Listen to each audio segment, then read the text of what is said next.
Wir haben heute Abend die Ehre, eine kleine Einführung in das Lebenswerk dieses Ausnahmekünstlers und Glasgenies zu erhalten. Es ist das Resümee aus 50 Jahren künstlerischer Tätigkeit, immer begleitet von der Erforschung des Mediums Glas. Das Glas ist für Narcissus Quagliata der Pinsel, womit er seine Kunstwerke gestaltet.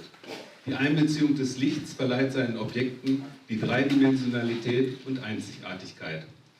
Wir werden nicht nur die Bilder von Narcissus Quagliata sehen, sondern erleben heute die erste Vorstellung seines neuen Buches, an dem er 6 Jahre gearbeitet hat.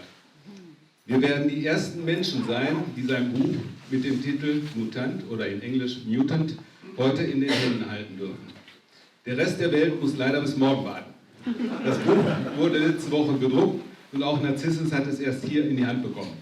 Freuen wir uns auf die Synonyme von Mutant und auch das Leben und den Geist von Narcissus Quagliata.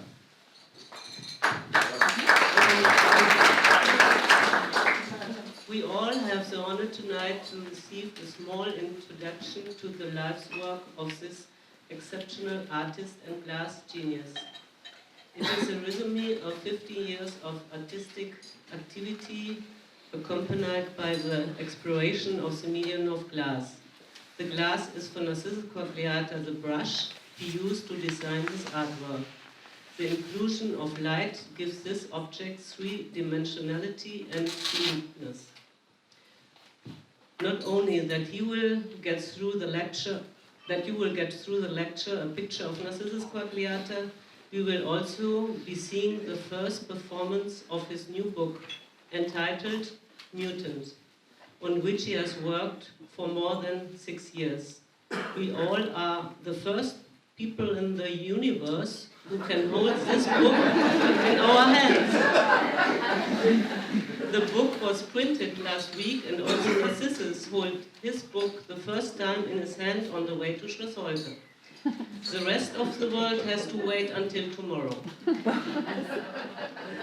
Let's look at the synonyms of mutants and to the life and spirit of Narcissus Quagliata.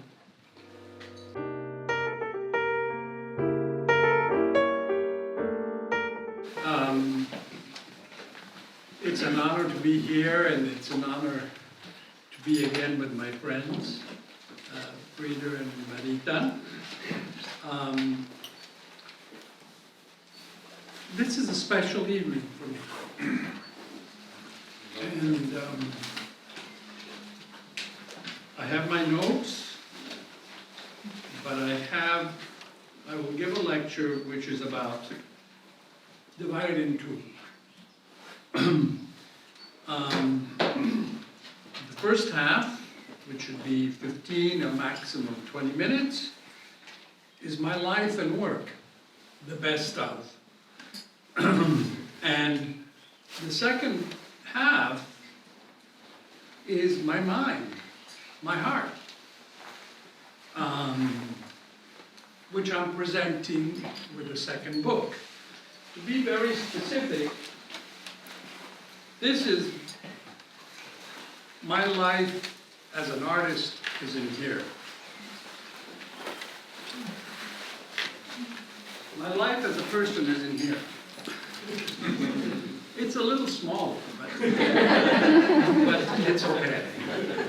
And my life as an artist is full of color. There's lots of color. My life of the soul is mostly in black and white, but there is some color. So it's almost as if I structured this lecture to represent two things, and it really made me, I really thought about it.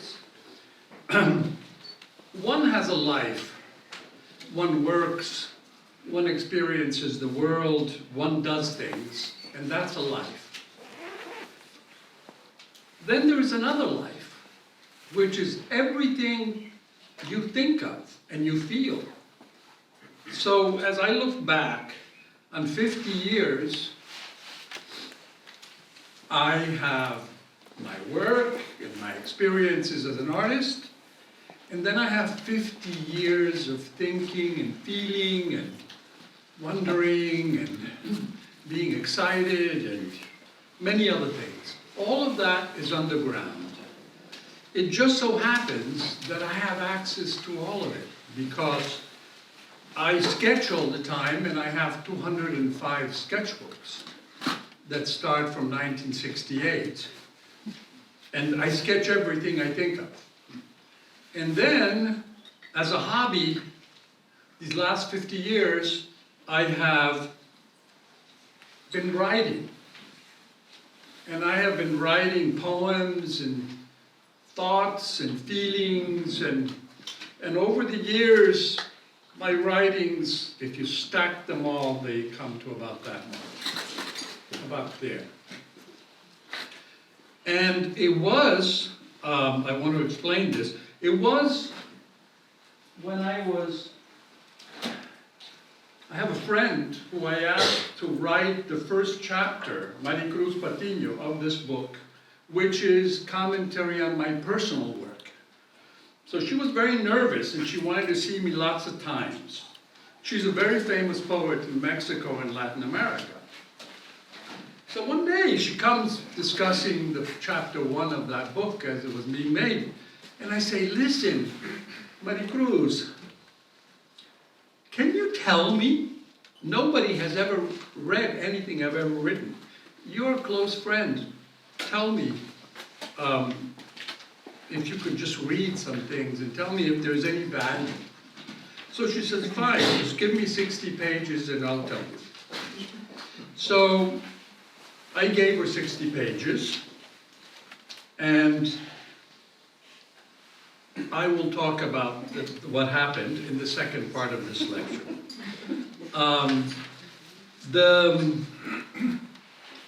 Let me tell you about, I would like to kind of announce a couple of things.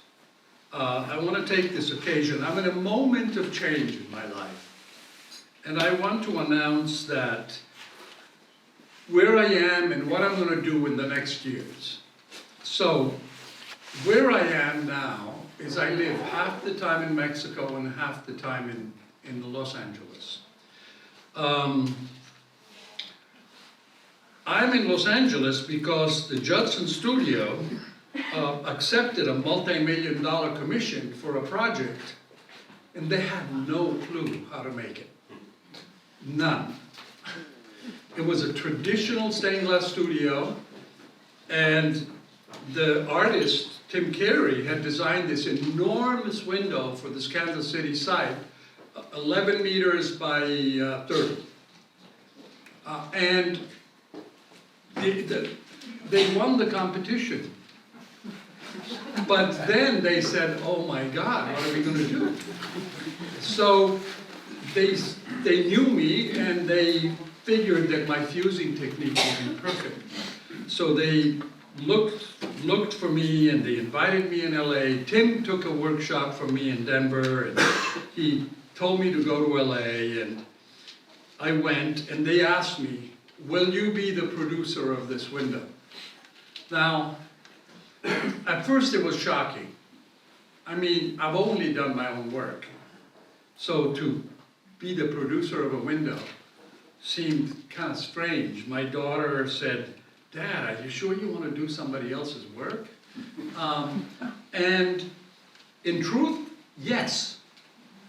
And the reason is because by doing somebody else's work, I learned 90% of what I know about fusing today. So everybody who took a workshop from me up to 3 years ago didn't get the best of me. Sorry. But now I really do know. I made 161 windows, 1.20 meters by 1.60 meters, completely in fusing. I was telling Marita, today I feel I could, give me a Rembrandt, I could do it in glass. You know, I could reproduce it in glass. In other words, I fully grasped. You know, I'm 77, so I'm a slow learner. But I fully grasped what it is to paint with glass. The problem is that I'm 77, and you know, we're all mortal, and I want to be able to leave what I know behind. So my next 2 years are going to be dedicated to my own work, personal work, and to downloading everything I know in the form of a book, in the form of 25 lectures to start with over the next 2 years. I am organizing myself to be able to pass this on to people so that I can feel free. Right. And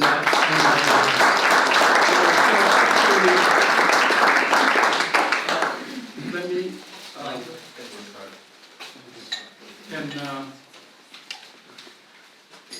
nothing is happening. Okay, oh, I have to.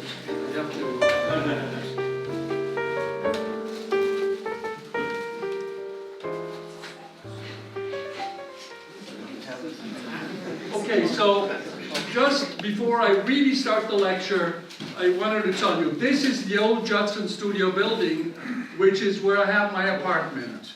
On the upper left side, it's a building from 1905, which in LA, it's actually a monument. In LA, it's a protected monument.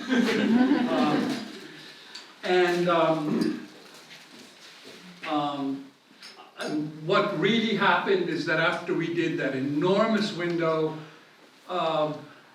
Judson Studio invested heavily into the fusing as a vision of how a glass could be developed as something very Californian, something very authentic, something that has a tradition in the craft movement, and they asked me to stay on, so that's why I'm there half the year. And after I finished the direction of the big project, I'm finishing a project of my own, and now I'm going to just devote myself to transmit this to people and do my own personal work. So I wanted to let you know, and there has been a wonderful synchronicity, as you can see, because the studio which uses fusing is to the left, which is the Judson Studio. We have a resource center to the right. And I am very proud to feel that I am the first person to really convince a major studio in the world to invest in this technique. I mean, I'm proud to have developed it, but it's nice to see that a big traditional studio believes in it. So there you have it. And before I start my lecture, I'm going to tell you, that I'm setting up the videoing of all this. So if you want to sign up for the series, just send us your name, tell us who you are, and in 2 or 3 months we'll get back to you with the specifics. So having said that, now I can start my real lecture.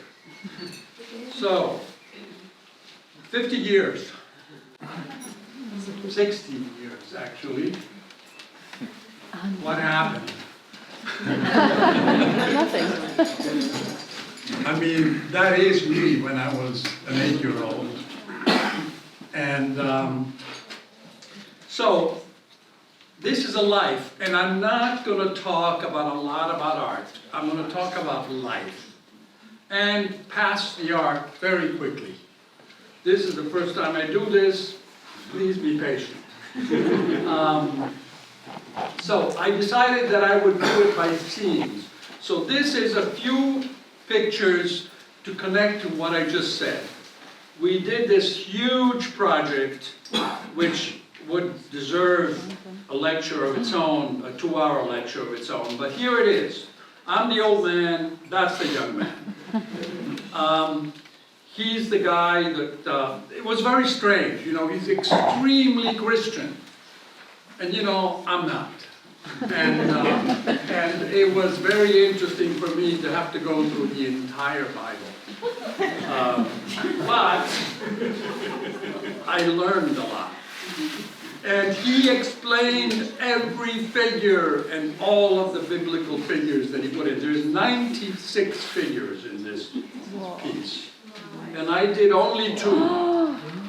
The child that is sick, that Mother Teresa is doing, and I did the galaxy. Those things I did all by myself.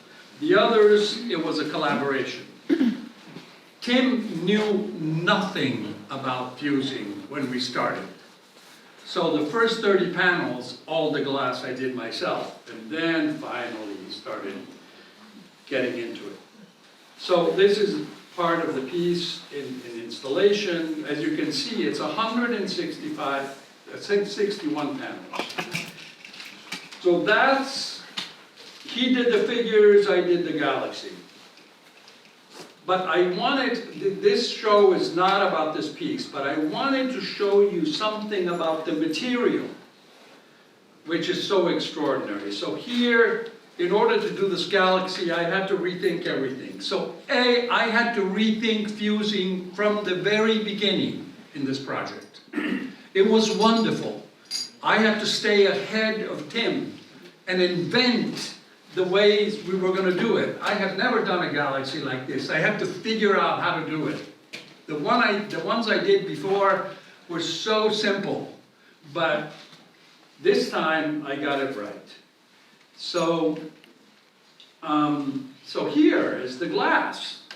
Have the glass do the galaxy. Don't draw it. Make it in the kiln. So, the most difficult part, except for the face of Christ, was the garden. Because I had to invent a new technique for every type of flower, every type of vegetation. Wow. And it was really quite extraordinarily difficult. Can you hear me? Yes. So I learned so much.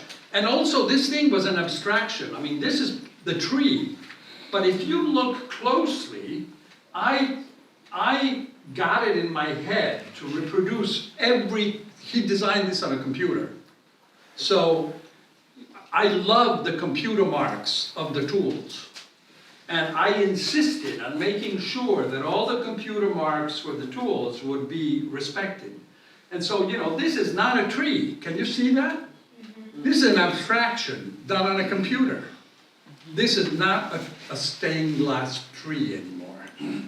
It's another animal from our century, from our period.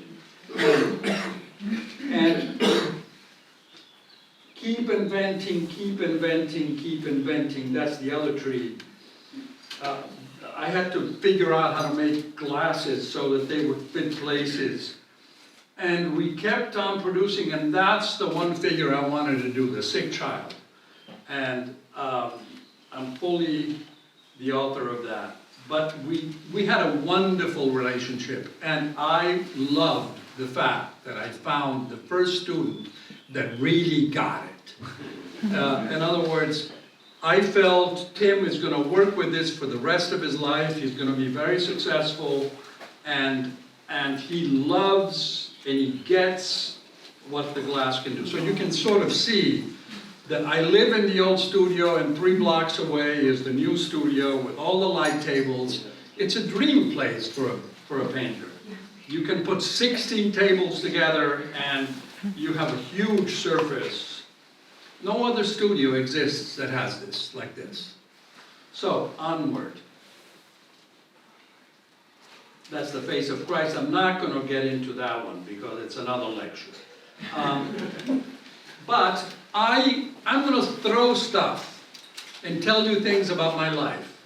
So, I'm an artist because of this man, Giorgio de Chirico.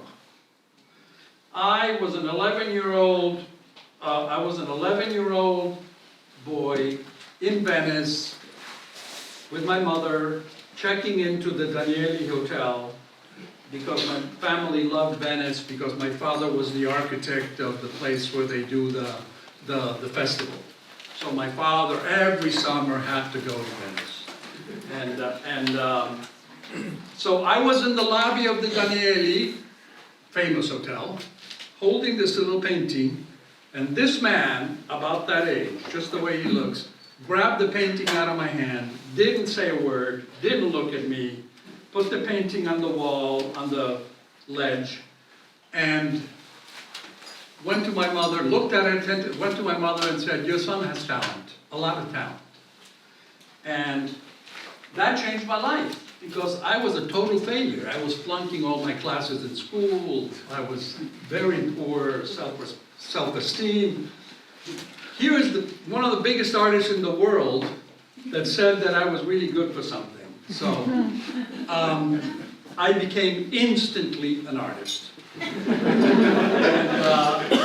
I think you recognize who I'm talking about, you know? These paintings are in the Museum of Modern Art in New York, and he's almost as famous as Picasso.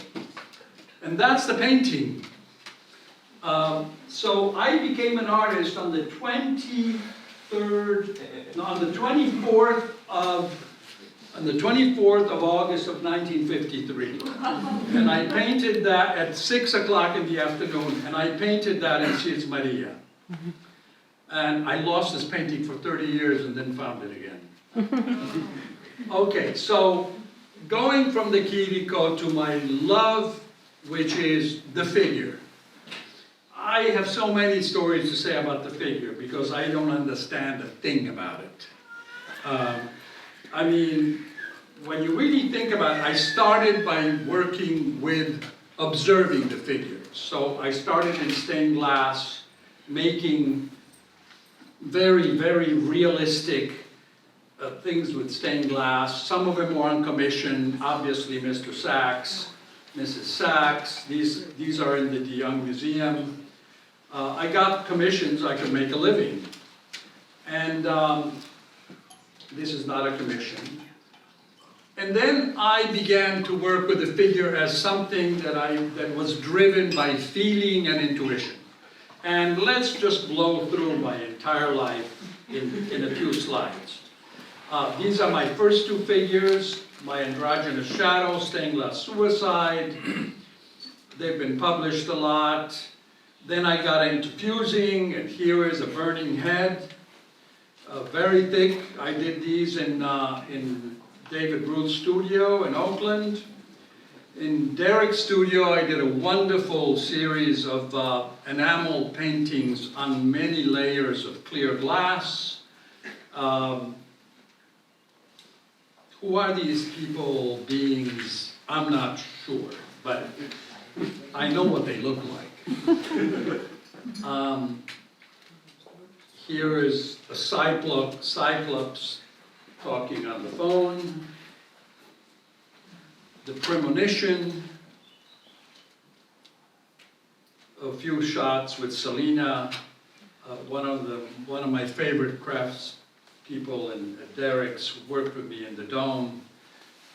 We had a wonderful time doing these pieces.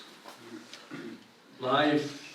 And this is one of my masterpieces. I did this in 2011. And when you get to a certain age, you start competing with yourself. And that's terrible, because you always wonder if you can be as good as you have been. You know, and then I was so unhappy after I finished the Dome, because I really had the feeling that my life was over.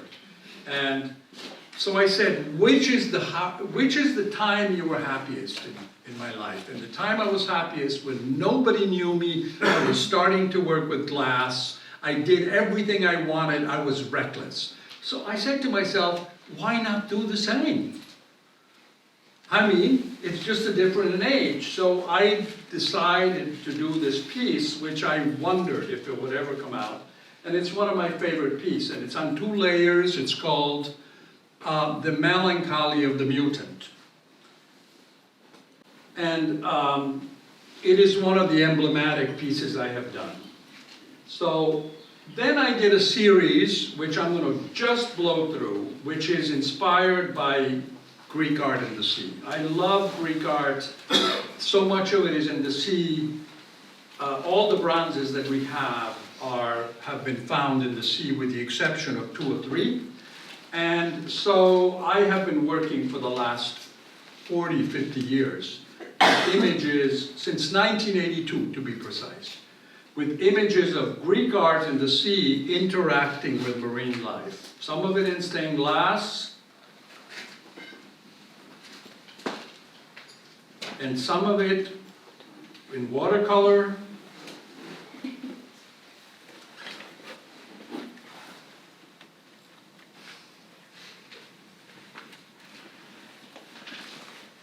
And some of it with fused glass. This group of pieces, which I did at Derek's after I finished the dome, was key, I think is key to the development of glass as a painting. Because at Derek's, by doing the dome, I learned what enamel can do. So I already knew what fusing can do, but I had no clue about enamel. So when I did these pieces where I combined enamel painting with fusing, bang, I thought I ran into a treasure. A way to do a painting where the graphic quality is carried by the enamel and the painting quality is carried by the molten glass. Done. Let's go on to something else. Let's go through the dome. So, I should read my notes. I had a few things to say.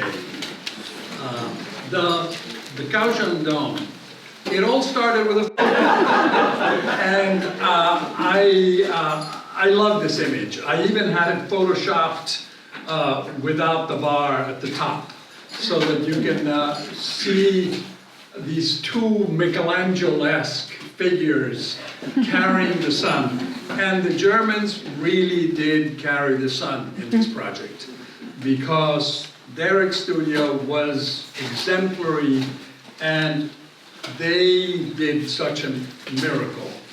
And working there has been one of the highlights of my life. The city of Kaohsiung is wonderful. It's an industrial city with semi-tropical on the port. This was from the window of my studio there. And, you know, the Prime Minister told me what he expected. I hadn't designed it yet. So he told me, I'm so curious to see what you're going to do. Right 3 minutes after that shot was taken. And I said, me too. So I went back to my mountain in Mexico and I really had an experience. And the whole experience of this project, my house was, my studio wasn't even finished in Mexico. But the piece is in the center of town where the 2 lines of the metro cross. Here are the 4 entries to the station. And before the end of the year, there's going to be a book which is going to be sold in Taiwan primarily, but it's going to be in English as well as in Chinese. And it's 256 pages with the whole story of this dome in Chinese and English. And it's the only book I have an autobiography in. It's a very interesting book, and I talk about the state of mind. I did this book like answering all the questions I was asked. The most common question that I was asked lecturing on the dome in Taiwan and everywhere else is, how the hell did you come out with that imagery? How did you invent this? I mean, every single time. So I said to myself, you're going to answer this. And I have an answer in this book. And it's a very interesting one, because I myself wasn't very clear. So I have to think. So let's just go through the dome like this, as if it's a video. 4 quadrants, 4 themes. One is the sun, one is the moon, the sea, the moon, conflict, life, love, sex, some few shots to give you the idea how complex it is.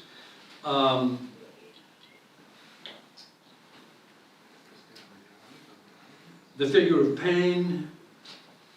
I did all the major figures, I did them with Selena.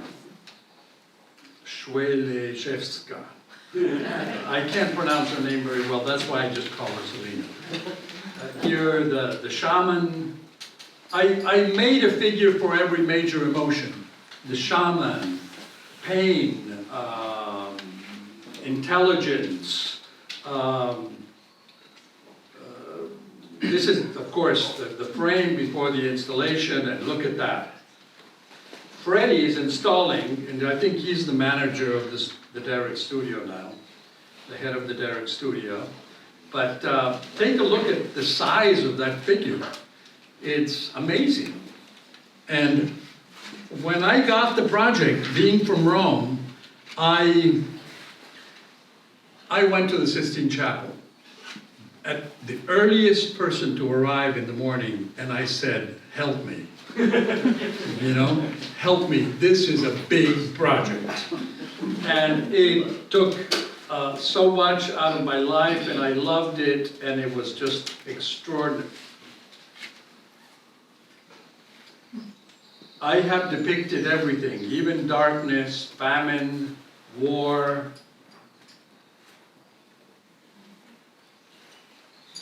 Grace. The Taiwanese are wonderful dancers, and they have wonderful dance groups. So I put Taiwanese dancers in the part of creation with the sun.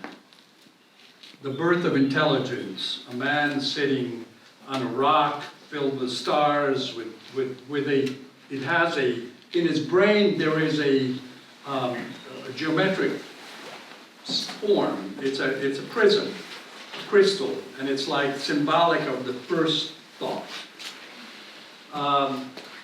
Blowing glass in Venice for part of the lovers, blowing glass at Lambert's, in Walsassen. Some of this wonderful glass is part of the figure of creativity, of creation, the dancer. Selena with the moon, the sun, and that's me. It's a figurine about that size. Me perplexed, facing down, thinking, what the hell is going on? And there's a war in my life. And a flower, the figure of meditation, inspired by my meditation teacher, and I believe we're done. We're inaugurating the president, my family, my son, my youngest daughter, my middle daughter, my brother. Dancers. And now it is a real national treasure monument. There is all kinds of concerts, weddings in the metro station. People come from abroad to have group weddings. And Selena was in Bangkok, in Thailand. And she was walking down the street, and she saw this and sent it to me. And she said, "You've made it, Narcissus. A whole nation is advertising itself through your work." And so, time for Taiwan. And then something I don't understand in Thailandese. But I wanted to show you this little watercolor, which is the size of this. This is me in Taunusstein. I spent so much time there, and the sky was so gray that I suffered. I'm a Mediterranean man. I live in Mexico, and then in Los Angeles. I wasn't used to being on this side of the Alps. And so that is my mood. I did a little of a German sky. It's one of my favorite watercolors that I've ever done. Then quickly, I want to show you that I work with dark themes, because I feel if I don't do something which deals with how difficult and painful life is, I don't feel I'm very real. So it took me 15 years to do this piece, and I did the glass I did the glass work at Derrick's, and then I shipped it, and it was glazed in Mexico. And about 3 weeks ago, 4 weeks ago is the first time I actually saw the piece in the frame. You know, the frame is expensive, and the people took a long time to glaze it, but it's called The Death of a Prisoner. And it is about constriction. There is one figure in flames, one figure is a skeleton, and with moths, and you can see the delicacy of the glazing, magnificent. This is an older piece called The Cell, and I haven't finished it yet. I have to finish it. This will be 30 years for me to take to finish this piece. But I'm going to finish it. I finished the pyramid, I'm going to finish this. Some of the drawings of this prisoner series, studies, and then another favorite of mine, which is in the Oakland Museum, which is the homeless man, almost as if somebody's locked in and somebody's locked out. And okay, so one more few thoughts. Why glass? Well, it's the only material which contains solidity and ethereal. It's the only material that is real and unreal. And no material is like glass. It's, so you know, it is formed in a volcano. This is Etna, Mount Etna in my land. And it's formed in the heat, and the same origin of the glass originates and produces light. So the heat of the volcano produces the glass and produces the light. And when you look at glass, you're looking at something that is both made from a volcano, but when the volcano is that hot, like the sun, like a spherical volcano, it produces light. And light has photons and they don't have a weight. So it's magical, not just because it kind of catches your attention, but because it's the only material that does that. And if you have a sensitive self, if you see, then the light is fascinating, and the glass is the vehicle. These two things have a wonderful relationship to each other. And it is there that I got, it is at Bullseye in the years that Maria Gracia Cabanilla is referring to, that I really got to know the volcano. And I loved it. And I did many pieces when they were hot. Using the reheater, which is what they use to iridize glass, I could just shove the work in, and 20 minutes later it was molten. So I could do 15, 20 pieces in a day. I mean, it was a long day, and but it was incredible. And that's how I learned. I did lots of pieces. Of course, it's a very crude tool. And I did my first major piece that traveled all over the world in that technique. Called Gateway Tonight. It went also on show in the Ducal Palace. There it is, in the Ducal Palace. So that's glass, that's light. That's the mystery that actually connects us all. Now, on a personal level, the one thing that, I mean, I was born and raised in Rome. I was a European, I was really European. I was brought up in a bourgeois family in Rome. I mean, there was nothing further from Rome than what this man proposed to me. In other words, what this man said to me, what this man taught me.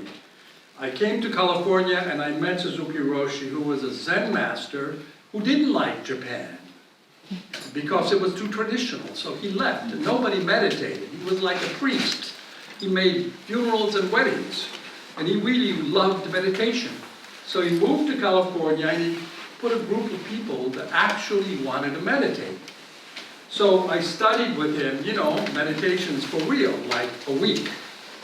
And he totally changed my life, completely. And to a European mind that thinks that the body and the mind are very separate, he said no, they're completely connected, they're one. Few things, I want to say 2 or 3 things that really struck me. One, he described in detail how the energy moves. So he would say, if you want to do something, you have to do it 100%. If you do it 99%, no good. So this state of mind, somebody who told me it has to be 100%, and he said the distance between 99% and 100% is infinite. 100% magic happens. 99% no magic.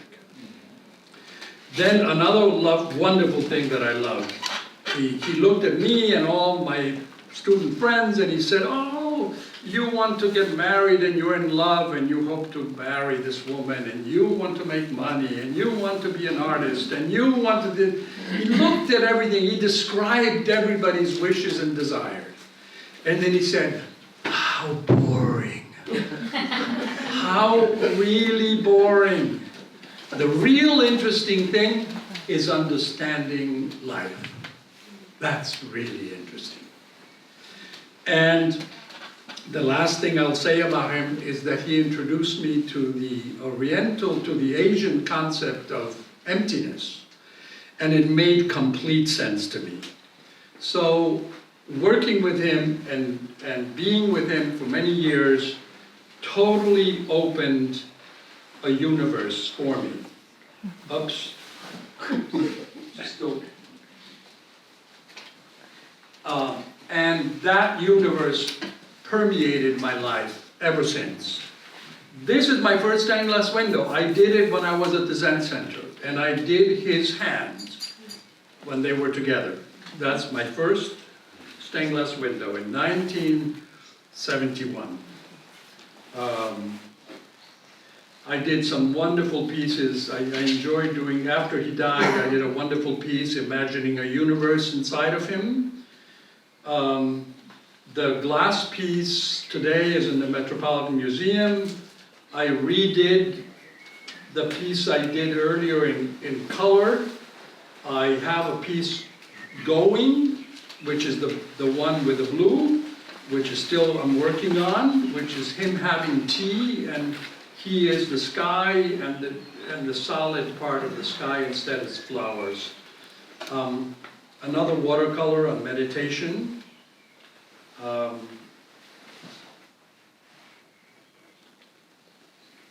Okay. This is another part of my life. One of the best. And born in ancient Rome, I discovered my true self in the American wilderness. And later again, I discovered myself again in Mexico, but I did not build my latest house with my own hands. So the house, I'm going to first show you a few images, is the house I built by myself. Now, I want to say a few things. I want to share a few thoughts. Culture really changes. When I went there, the nearest house to me was 18 kilometers. So, no electricity, 18-kilometer ride to a little group of 5 houses, just like this thing. And then another 15 kilometers more to get to a small, tiny town with the market and all that. So I was out there, and not even the Native Americans lived where I lived, because they went to the beach in the summer and they were way inland in the winter. So I was the first person on the planet to live in this valley, which is right when you see that big thing, that gulch, it's called the Gulch, that was where I lived. And I could take a 5-kilometer ride to the beach, and it was like going, it was like landing on a planet. You know, when you see a Hollywood movie and they're landing on a planet, you know, it was like that. And I experienced it. And I built my house, and I dreamt of this house, and I still dream of this house all my life. I always asked, you know, I had some therapy at a certain point, and I said, why do I dream of my house? He says, well, of course it's you built it. It was like your skin, my therapist said. But it was a wonderful experience to build my own house. And I had somebody who taught me at every step. I would have this friend who would come out, spend a day with me, show me the next step is this. Then he would leave me there for 2 weeks, and I would do the next step. And then the next step is this, and he would leave me there for 2 weeks. And it was a wonderful place for me, and it had all kinds of weather. It even snowed, rarely, but it snowed. And what I experienced there was the fear of solitude. It was really silent, and it was really scary. And I loved it because it was like the agony and the ecstasy. Either you were like in heaven, in this primal place, or you were in hell because you were alone with yourself, with all your nightmares, and it was amazing. And but I won. I actually shed the fear. Every time I was afraid, I would drive to San Francisco in 5 hours. Then I'd drink in bars and be with friends and then go back home and then face the fear. And then one day actually I arrived, and I thought something had changed. And I started looking at the house, and I looked at the house and looked at the house, and then all of a sudden I realized what was different was me, not the house. I was not afraid anymore. Because when I used to go back, after being in San Francisco, I used to be so tense. And there I have, this is not a picture from there, I just took it from the internet, but there I saw, with no city light, no electricity, for 30 kilometers, I saw the sky like I had never, ever seen it. And you said I could actually make the shape of the galaxy. I could feel the disk. You spend a night, with a moonless night, there was like a spectacle. It was absolutely a spectacle. And you really felt, it's when I was there that I felt, I could feel that I was living in a galaxy.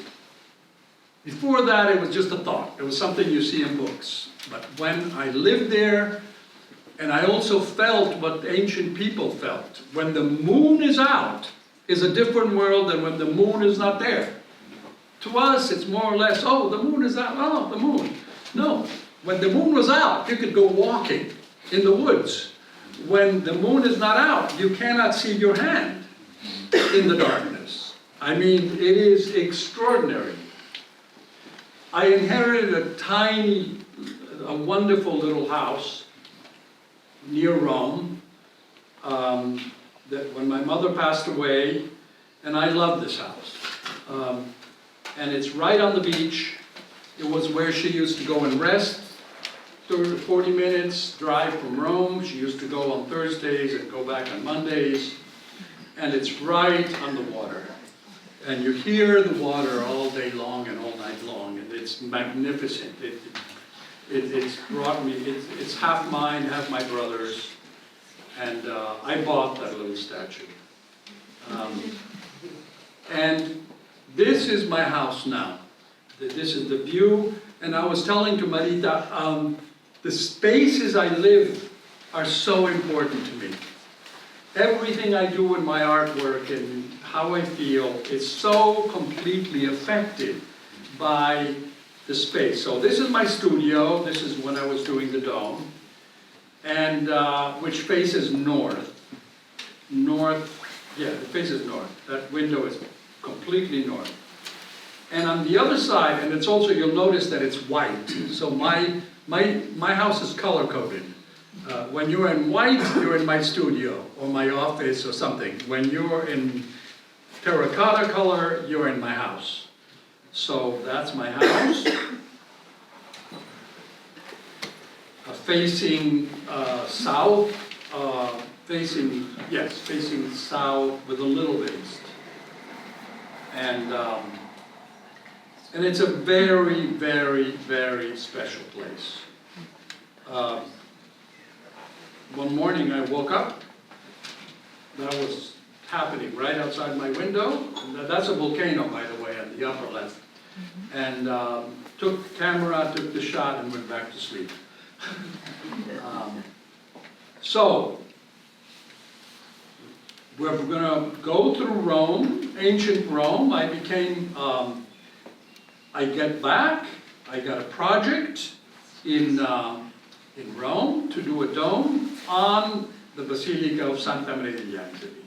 And all of these are the making of. American Airlines sponsored the travel of the work and the people. We inaugurated. So at the age of 50-something, I went back to Rome and I did a project on a Michelangelo building and a ruin. The one thing that I brought is this scientist who made these lenses which bring the cosmos in the basilica. So these lenses focus the sun, put it right in the middle of the basilica on solstice and equinox. So when that happens out there, this happens in the basilica. When that happens out there, the Venus goes in front of the sun, that happens on the floor of the basilica if you put a sheet of paper. I wish they'd clean it more, because now it's very dusty. But this is that big project. And the last thing in this first half is a new experience in my life. My children grew up, and they did not leave. They stayed around me, and we worked together, and we enjoy each other. So that's my son. He's very famous, and he's a crazy man. He's one of a kind. He's full of energy. He works with glass, more like a designer than sort of the artist I am.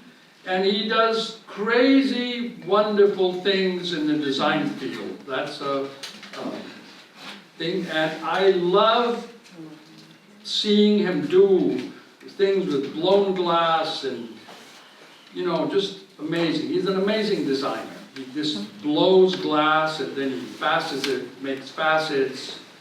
He joins rock with glass. And then he does these optical crazy things. He puts a light on some of his blown cast pieces, and that's my son with my youngest daughter in one of his projections. My youngest daughter, little Annalisa, intense, very intense person. She was, I think, 1.5 years old when that picture was taken. That's how she is now. That picture was taken a few days ago. She's a filmmaker. She works with the Bolex. She's well seen all over the world in festivals, does major installations this is a church that became a museum, so she did a video. She's a video artist and does major installations and art pieces. This is a glass cast piece on which she projects. And my middle daughter is not a visual artist, she's just a writer. So I can only tell you that she's very good looking and very talented. And And these are the last, this is the piece I left LA. I still haven't, I finished it, but they're finishing it up. It's my last dome. It's all going to be installed probably next month. And it's all fused, and this concludes, this is a building I hope they build, because it's going to be called the Hotel Quagliata. And I will make the entrance ways, and all three, myself, Annalisa, and Orfeo, will work, making the facade and the artwork. So, sorry for taking a little bit longer, but I will keep on going. Can you help me? Oh, I have to, how do I get rid of this? Okay, done. Done.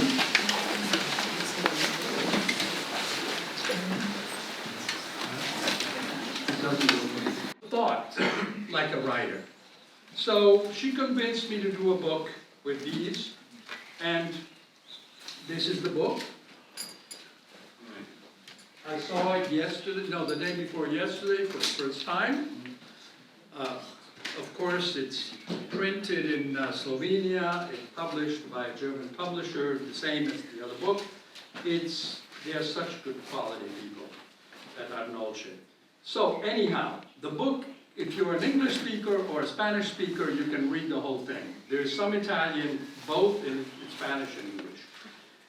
So, the rant, it's divided into 4 chapters.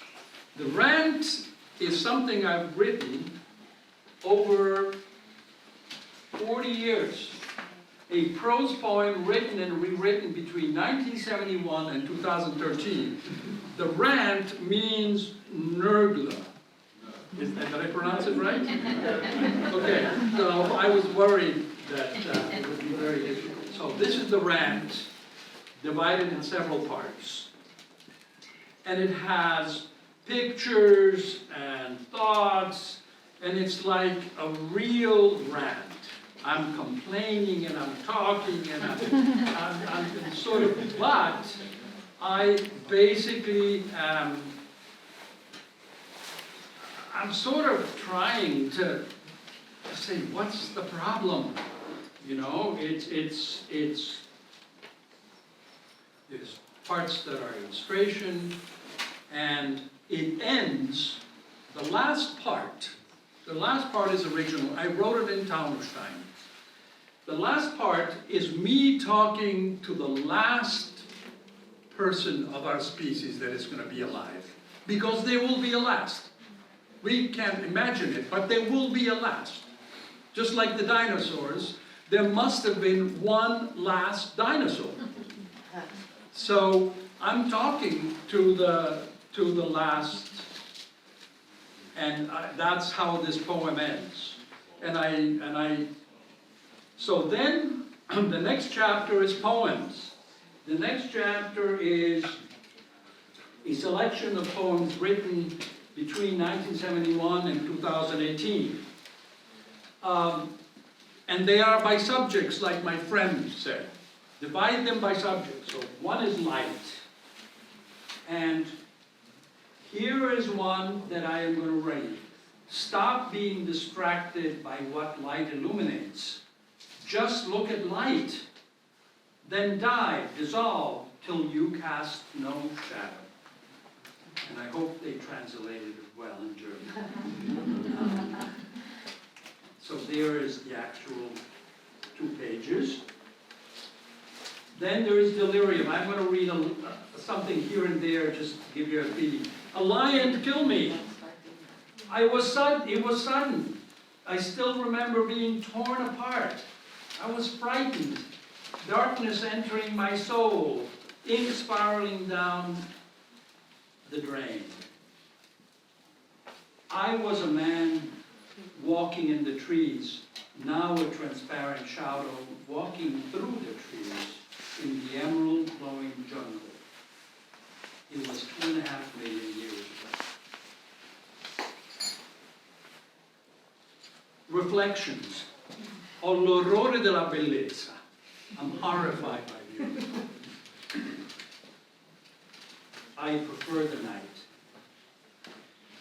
a mammal, a deformed mammal in the autumn of my years, old ancient soul of a mutant in costume, and on and on. So,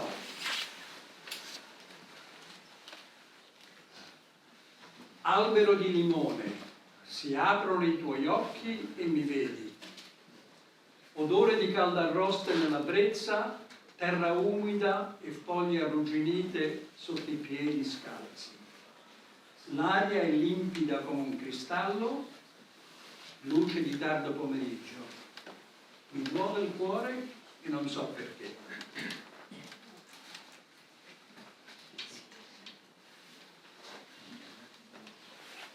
Nell'anticamera dell'esistenza, mai vista, mai immaginata, nemmeno sognata, l'immagine informe aspetta, paziente, immobile, sola di essere inventata.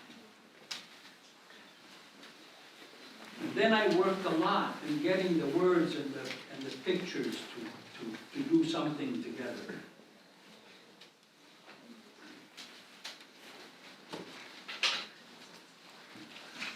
Lacrime nere, lacrime acide, ipocrite lacrime, le pareti sudano. Utero crudele, la cella si ricorda dei suoi prigionieri, abbracciati e soffocati. This one obviously relates to my work with the jail.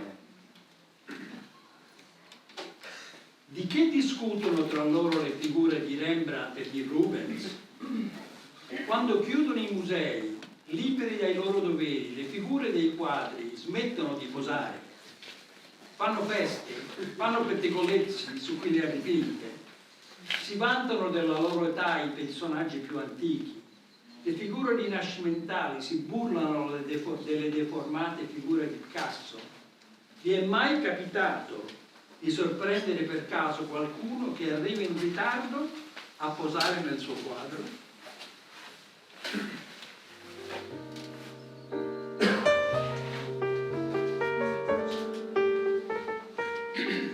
Some of these are from the 70s, the 80s, the 90s. You can sort of see that there is a play. Emptiness. He died alone. Nobody claimed his body. This is the earliest sketch that is in this book. I did it in 1968. It's a poem dedicated to my meditation teacher. And this is one of my daughter's favorite poems.